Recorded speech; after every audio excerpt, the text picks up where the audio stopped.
For decades, one rule has dominated retirement planning. Withdraw 4% of your savings every year, and you'll never run out of money.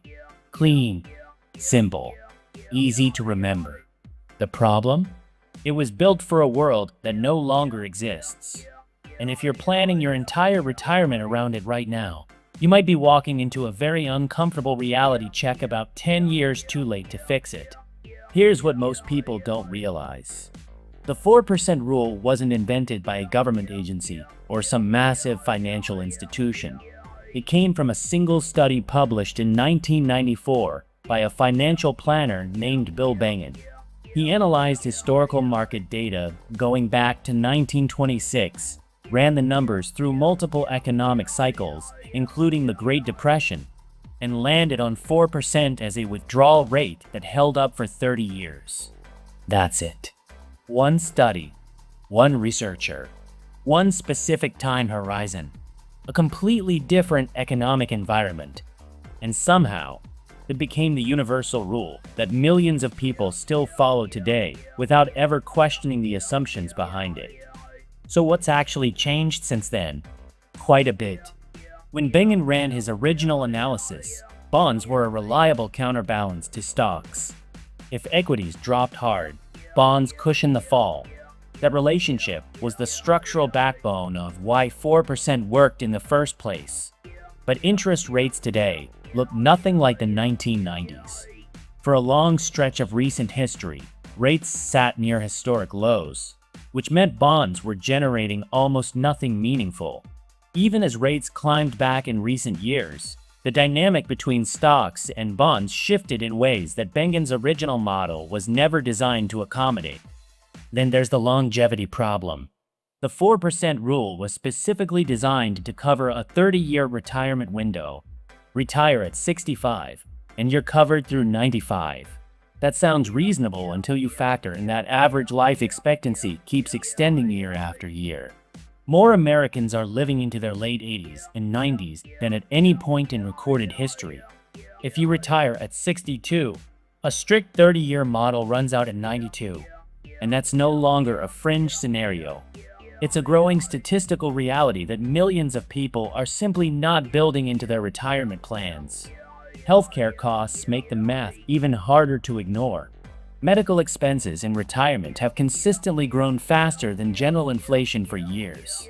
A couple retiring today can realistically expect to spend over $300,000 on healthcare costs alone across their retirement. That scale of expense wasn't part of Bengen's original framework because it simply wasn't the reality of the 1990s. The model wasn't wrong for its time. The time just changed. And here's the detail that almost nobody talks about. If you're paying a 1% annual advisory fee on your portfolio, your effective withdrawal rate isn't actually 4%. It's 3% before federal and state taxes. That single percentage point sounds minor until you stretch it across a 25 or 30-year retirement.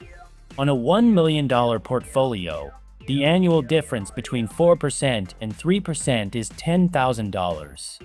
On a $500,000 portfolio, it's $5,000 per year vanishing from your retirement budget, year after year, without most people ever stopping to run that calculation.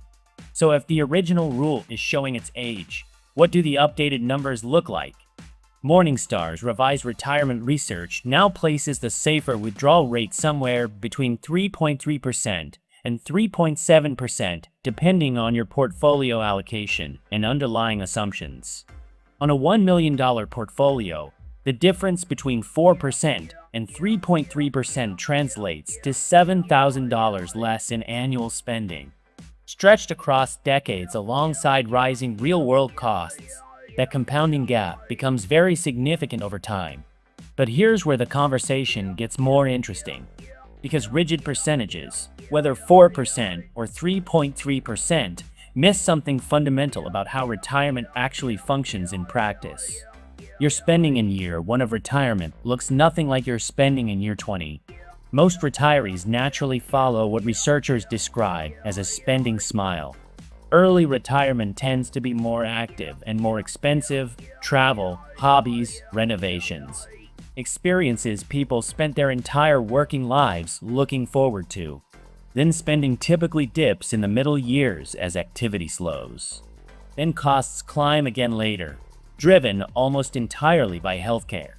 A flat withdrawal rate treats every single year exactly the same, when in reality, no 2 years are remotely the same.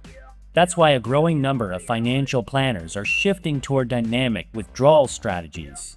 Instead of pulling a fixed dollar amount every year regardless of markets, you withdraw a percentage of your current portfolio balance. Markets up, you spend a bit more. Markets down, you scale back. Your retirement income adjusts to what's actually happening, rather than running on a fixed schedule that ignores it entirely. Another approach gaining real traction is the bucket strategy. You divide savings into 3 distinct buckets. The first holds 1 to 3 years of living expenses in cash, no market exposure, no volatility. The second holds 3 to 10 years in moderate assets. The third holds long-term growth investments like equities. When markets fall, you draw from the stable buckets while the growth bucket recovers quietly. You never have to sell stocks at the worst possible moment, which is precisely the sequence of returns risk that quietly destroys most retirement portfolios. And there's one income source that reshapes the entire equation in a way most people dramatically underestimate: Social Security. The average monthly benefit sits around $2,100 per person. For a household where both partners receive roughly average benefits, that's over $50,000 per year of guaranteed income before you touch a single dollar of personal savings.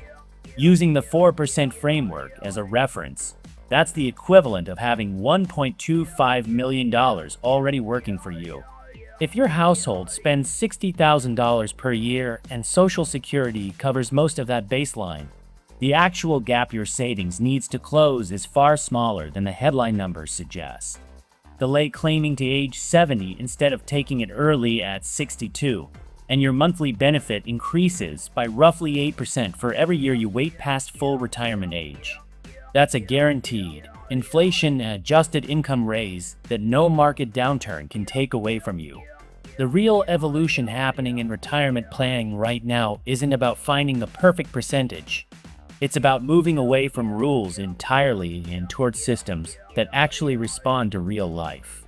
A fixed number doesn't account for your specific age, your health, your housing situation, your Social Security timing, your tax bracket, or whether your spending runs heavier early or late in retirement.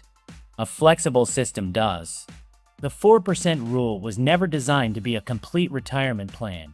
It was a benchmark, a starting reference point for a deeper conversation that most people simply never had. But you're not planning for 1994. You're planning for the next 3 decades of your actual life. And the strategy behind your retirement should be built around that reality. So here's the question worth sitting with. Is your current plan built around a fixed rule, or a flexible system that can adapt to whatever actually comes next?